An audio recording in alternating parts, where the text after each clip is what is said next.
Hi,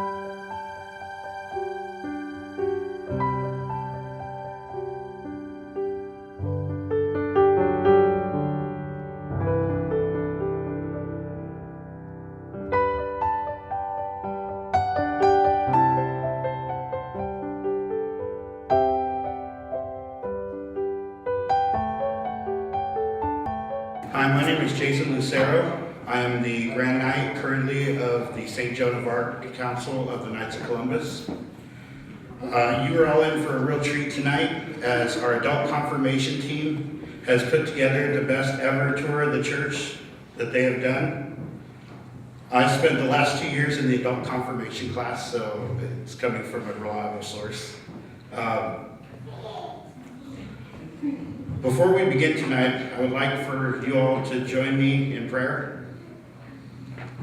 Please stand. In the name of the Father, Son, and Holy Spirit. Amen. God our Father, thank you for allowing us this time to come together and learn about the sacred sacramentals we have in our church. We thank you for the many dedicated men and women we have here at St. Joan of Arc who make this parish very special. We can feel the embrace of your arms around us. We also thank you for our pastor, Father Cyril, Monsignor Bunny, Father Peter, and Father Dan White. We especially thank you for our catechists, who do an exceptional job in helping us understand the teachings of the church. Finally, we thank you, Jesus, for our redemption. Join me now as we recite the Lord's Prayer. Our Father, who art in heaven, hallowed be thy name. Thy kingdom come, thy will be done, on earth as it is in heaven. Give us this day our daily bread, and forgive us our trespasses, as we forgive those who trespass against us. And lead us not into temptation, but deliver us from evil. Amen. In the name of the Father, Son, and Holy Spirit. Right now, I would like to introduce you to the members of our adult confirmation team and those assisting us tonight. Leading off is our communications officer, Veronica Love. Veronica and her husband, Mike, own the St. Michael's Sword Catholic Bookstore, located a stone's throw from here on 7th Street.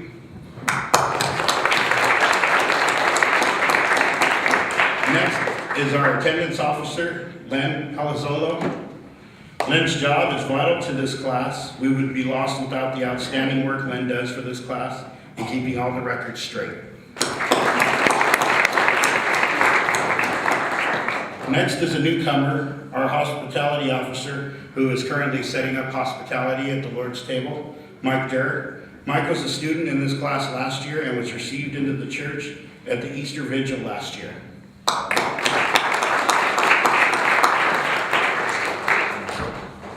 We have another newcomer, assistant catechist Bob Arajo.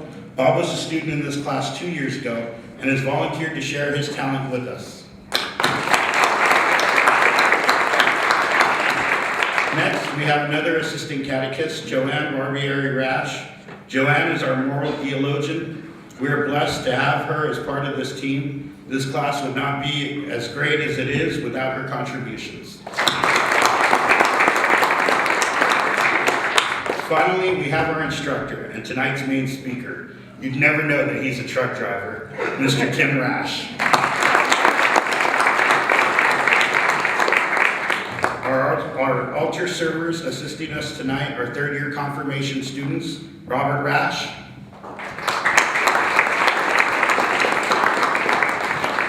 Alfredo Suarez,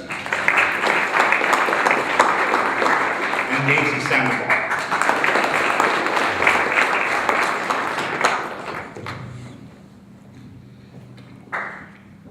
Right now, I'd like to introduce Tim.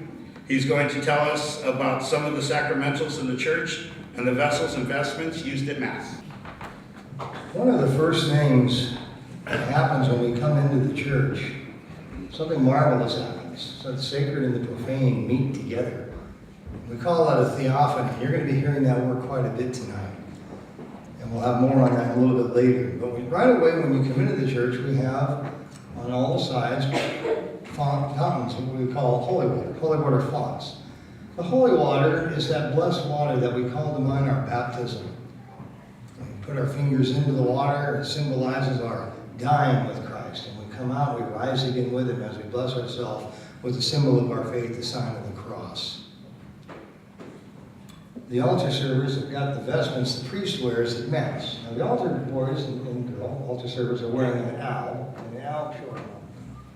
This is an owl. This is the same thing that the altar servers are all wearing. The altar servers, this one here has its own belt. You can tighten it up. The altar servers are wearing the traditional cincture. That's the rope. It's an old-fashioned belt. Tighten it up. The priests used to have to really get decked out, and they had a cloth called an amice they used to have to wear. And I don't know how they made it in the desert in the summertime with all that stuff on there, but they've really made it a lot easier. Next we have the chasuble, and Daisy's holding the chasuble. Go on out there and show it to him. This is the outer garment the Father wears at Mass. It's called the chasuble. And the next is probably the most important of all vestments, because this is what identifies a priest as a priest, and Bobby's going to show you what's called the stole. This is the deacon stole. Now a deacon wears his like that. That's how you identify a deacon in the church. He wears an owl with a stole over it. Deacon Gomez likes to wear his chasuble as well. But that's a deacon stole. I picked green so you'd be able to see it better. So look what I did, I got a deacon stole. But this is what goes on the outside of the chasuble. You see Father wear that at Mass on Sunday during the day of the week. Sometimes it's worn underneath the chasuble, but that's what identifies a priest as a priest, and only a priest is allowed to wear that. Now I want to show you some of the vessels that are used at Mass. Okay, first we have the ciborium. Now the ciborium is used to hold Holy Communion. This is what Father and the Eucharistic ministers hold the Blessed Sacrament in when you come up for communion. Take it off and show it to them. It's just a big cup called ciborium. It's a little bit different than a chalice, but this is what's used for the body of Christ. Okay, we can put that away. Bobby, bring me the chalice.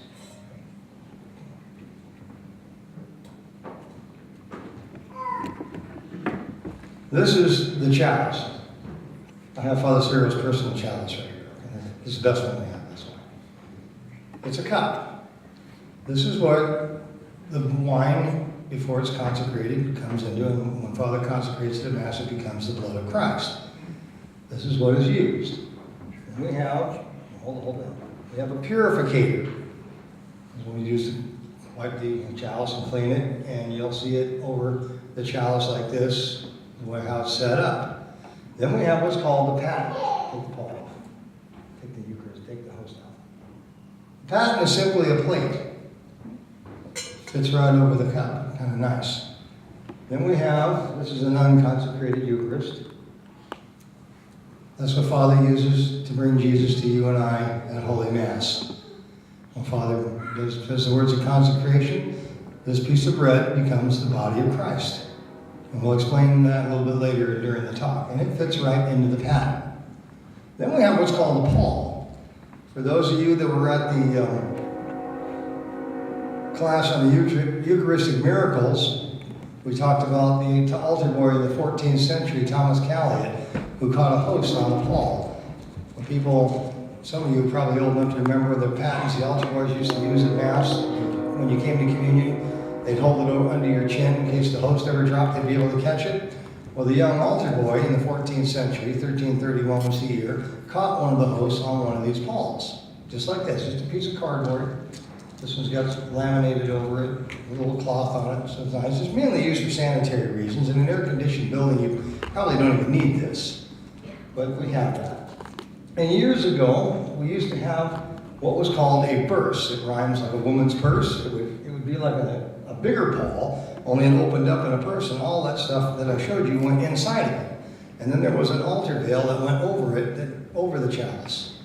I remember when I was a little boy, I used to look, that was the first thing I'd see, and I'd know what color the vestments the priest was going to wear that Sunday.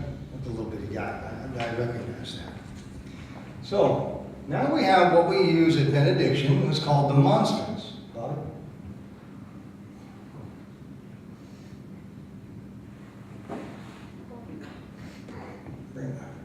This is used for Eucharistic adoration. We're blessed to have that once a month on First Friday here. And I really hope you guys could take some time to come to Eucharistic adoration. I try my best to get here at 5 o'clock. Sometimes that's not always possible, but we have it all day. And between 5 and 6, that last hour is really special because Father closes the Holy Hour with benediction, which is another prayer in itself. A very beautiful service. It used to be part of Mass, if you're old enough to remember that. The Father will bless us at benediction using the monstrance. He'll raise it up and make the sign of the cross. We chant the divine praises afterwards. And the Eucharist, it just opens up into this little door here. You can slide it in. And the host is exposed, and we get to adore our Blessed Lord in the Eucharistic species during Holy Hour. I always have a sense of peace come over me when I go to Holy Hour. Sometimes I can't think of what to say, but my heart does the praying. So many times we always ask God, well, we try to make deals, oh, can you do this, and I'll do that, do that. It doesn't work that way. Just come and tell God thank you. Be here. He knows you love him, but show him you love him. You're not there to show off. It's your heart that's talking to God. So come to your Eucharistic adoration. It's not a sin to adore the Lord, but it is a sin not to adore him. Okay, next we have the lectionary. This is what the lector at Mass reads out of the lectionary, and we are in cycle B. Show on the side. The side. Right there. Show on. You see the B? We have A, B, and C. There's 3 cycles for Matthew, Mark, and Luke. We're in Mark's cycle, cycle B this year. It all changes. So during a 4-year period, if you come to daily Mass, you will have heard the entire Bible read to you. That's pretty cool, huh? That's what the lector reads out. Next we have the book of the Gospels. The deacon carries this in, or if we don't have a deacon at Mass, the lector will process in holding the book of Gospels. And this is the book the Father reads from the Gospel. Only a priest or a deacon is allowed to read the Gospel. Lay people cannot read that. And we'll explain a little bit more about that later on this evening. I'm going to bring Joanne up right now, and she's going to tell you about a few things that are in the church, some of the sacramentals. First, I'll start off by letting you know about sacramentals. Now, a sacramental is defined as any material object, thing, or action blessed by the Catholic Church in order to increase our devotion and turn our minds and hearts towards God. When we dip our fingers into the font, as Tim told you before, and bless ourselves with the sign of the cross, we are meant to be remembering the meaning of our baptism and mentally expressing our gratitude to God. Blessing ourselves with holy water can also be used as a protection against evil, according to the Church. And now for the holy oils, which you see right here. They're normally back here behind the nativity scene, but since we have the nativity scene up, we have them right over here. These are sacramentals blessed by a bishop. Holy oils are not for everyday use, but are used for special circumstances, most commonly in the administration of certain sacraments. They are symbols of spiritual nourishment in the light of God's grace. Now, there are 3 kinds of oil that we have in here. One is the oil of the sick, which is used to anoint those who are ill or dying. Then there is the oil of catechumens used in baptism along with water, in the consecration of churches, in the blessing of altars, and in the ordination of priests. The holy chrism, which is olive oil mixed with a small amount of balm or balsam. Olive oil represents strength and abiding grace, and balsam represents the sweetness of Christian virtue. Chrism used in confirmation, baptism, in the consecration of a bishop, and the ordination of a priest, and also used in the consecration of various holy items such as chalices, bells, and patens. Now, the Sacred Heart statue we see over there on the other side of the church. In many Catholic churches, we see a statue or at least an image of the Sacred Heart of Jesus. From the time of St. John to St. Paul, there has always been in the church something like devotion to the love of God, who so loved the world as to give it his only begotten Son, and to the love of Jesus, who has so loved us as to deliver himself up for us. The wound in the heart symbolizes the wound of love. Now, Our Lady, normally we have a statue of Our Lady back here where the nativity scene is covering it. and we always have one of those in every Catholic church. Now, devotion to our Blessed Lady and its ultimate analysis must be regarded as a practical application of the doctrine of the communion of saints. We give to Mary what is called hyperdulia, that is, special veneration reserved for her alone. This is not worship. It's very important to understand that differentiation. Worship is given to Almighty God alone. We give this special veneration, or respect if you want to call it that, to Our Lady because she is the mother of Jesus. Her image is rightly placed in the church as a reminder that she is our spiritual mother and will always intercede for us if we are in a state of grace when asked.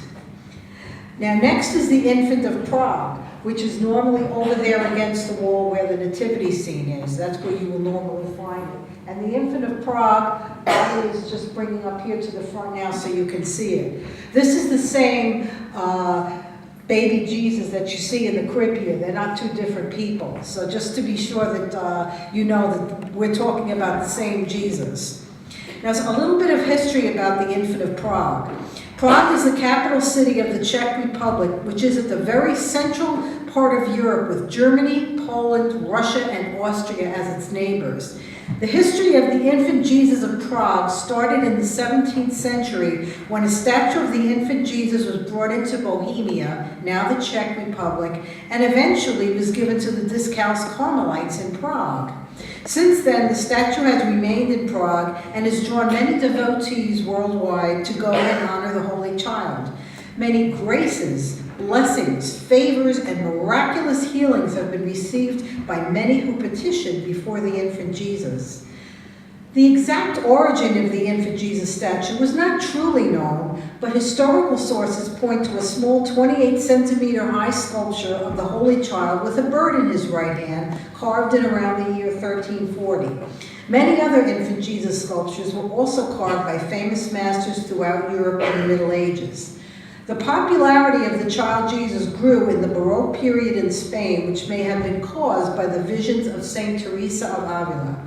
A number of sculptures made in Spain eventually found their way to Prague. These sculptures were made of wax, ivory, and bronze, and were dressed in garments reflecting the aristocratic fashion of that period. It is unknown to this date which of these early sculptures that got to Prague was the exact origin of the infant Jesus of Prague. It was speculated that it came from a monastery in Bohemia, and from there it was obtained by Dona Isabella Manrique, who gave it as a wedding gift to her daughter Maria Manrique, who married a noble of the Czech kingdom. Later, the Holy Infant statue was again given to Marie's daughter Polizina as a wedding gift in 1587. In 1628, Lady Polizina presented the statue to the Carmelites at the Church of the Virgin Mary the Victorious in Mallestrana, saying, "I am giving you what I most esteem of my possessions. Keep the sculpture in reference and you will be well off." This statue then became known as the Infant Jesus of Prague. It stands 47 centimeters high, which includes a 2-centimeter base, and has a long gown around a wax body. Shortly after 1628, the Saxons and the Swedes took turns to invade Prague, and the Carmelites had to flee, and the veneration of the Holy Infant ceased. It was not until 1638 that a young priest named Father P. Cyril, a Maitre d', returned to Prague and found the Holy Infant statue buried in the ruins of the Lady of Victory Church. Father Cyril cleaned the statue and placed it in the oratory for worship. While he was praying before the infant Jesus, he heard the infant Jesus say, "Have pity on me, and I will have pity on you. Give me my hands, and I will give you peace. The more you honor me, the more I will bless you." The repairing of the statue's hand was a miracle, since Father Cyril and his peers did not have the financial resources nor the know-how to repair it. Through prayer, Father Cyril asked the Blessed Virgin Mary on several occasions to provide the necessary funds for fixing the infant statue. The divine infant spoke to him again, "Place me near the entrance of the sacristy and you will receive aid." Father Cyril then did what he was told, and in a few days' time the statue was fixed by a man who came to the sacristy to offer help. Since the statue was fixed, a number of miracles had occurred, and the word began to spread, resulting in a large increase of veneration to the Holy Child. This includes the Czech nobles as well. These early miracles were recorded in a book by P. Emmerich of St. Stefano, published in German in 1736 and in Czech in 1749. In 1641, an altar was built for the infant Jesus in the church, and in 1644, a chapel was built, but was not completed until 1654. Many nobles of the time had greatly supported the infant Jesus. Among them were Lady Polyxena, King Ferdinand, Czech, King Charles Gustav, Sweden, and Bernard Ignatius of the Lords of Martinique. It is interesting to note that the crown over the divine infant's head came from Bernard Ignatius, who presented the infant statue with a little gold crown set with precious stones and jewels on January 14, 1651, during a procession that carried the infant Jesus statue from the Lady of Victory Church to other Prague churches. The infant Jesus was solemnly coronated on April 4, 1655, by the Archbishop Joseph Korta, acting for Cardinal Harrach III, who was sick. After that period, Prague went through more wars and unrest, but the church and the infant Jesus chapel was miraculously protected. In 1776, the altar was rebuilt using marble, and two huge sculptures of the Blessed Virgin Mary and Saint Joseph were placed to the left and right sides of the altar. The Holy Infant was kept in a glass case standing on a pedestal engraved with crystals, and surrounding the infant were 20 angels in gold. Since then, copies of the infant Jesus were made and distributed throughout European churches. The Spanish colonial efforts later brought the infant Jesus to the Philippines and to Central America, and since then the devotion has kept spreading to all parts of the world. And now I'll speak about the flag of Vatican City. A little bit of its description and symbolism. The flag of Vatican City-State is divided vertically into two equal stripes, yellow at the hoist and white at the fly. The white stripe bears the traditional papal emblem, the crossed keys of St. Peter beneath the papal tiara. It is commonly called the papal flag and was adopted on June 7, 1929 in the state constitution.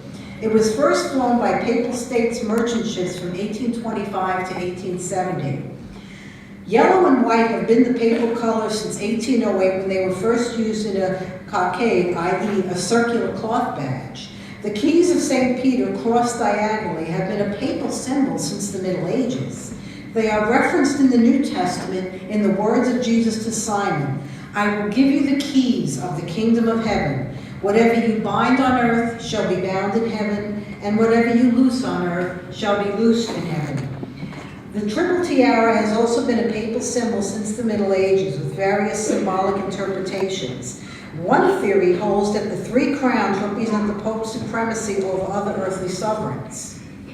The Vatican City flag design is specified in its constitution with an annex that provides an illustration. The latter has changed only slightly in successive versions of the Constitution.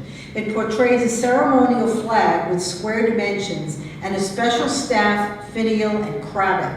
This ceremonial flag is carried by the Pontifical Corps of the Swiss Guard in the manner of an infantry color. And now we'll speak about the white and yellow of the papal flag. Recently, the Osservatore Romano ran an article explaining the story behind the white and yellow colors of the Vatican flag. The change of colors from red and yellow to yellow and white has a beautiful meaning that symbolizes loyalty to the papacy. Before Napoleon's invasion of the Pontifical States, its flag was bicolor, red and yellow, at times bearing the tiara and the keys. The Napoleon years, however, were difficult ones for the Holy See, whose power was constantly being reduced by the French state. In 1797, the French troops had occupied Rome, seized Pope Pius VI, and taken him off to captivity in France, where he died in 1799. At the beginning of his reign, Pope Pius VII was at first conciliatory toward Napoleon, signing the Concordat of 1801 that made many bad concessions to the French government. But relations rapidly deteriorated as Napoleon made clear his aim to usurp the spiritual as well as temporal authority of the Pope. In February 1808, he ordered his French general Miollis with 10,000 troops to take and occupy Rome. 1 month later, the general commanded that the pontiff's army should be incorporated into his own. Pope Pius VII forcefully resisted this order.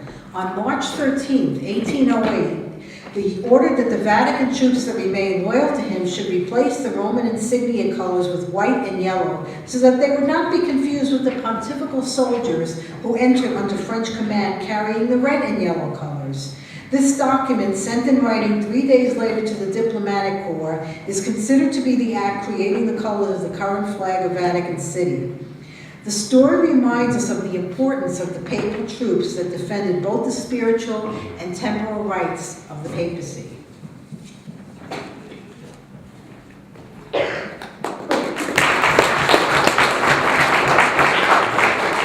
you, Joanne. And now Tim will give a presentation on the holy water and the nativity scene. We already did the holy water. Listening to Joanne talk about Pius VII and Napoleon. Pius VII was taken prisoner by Napoleon.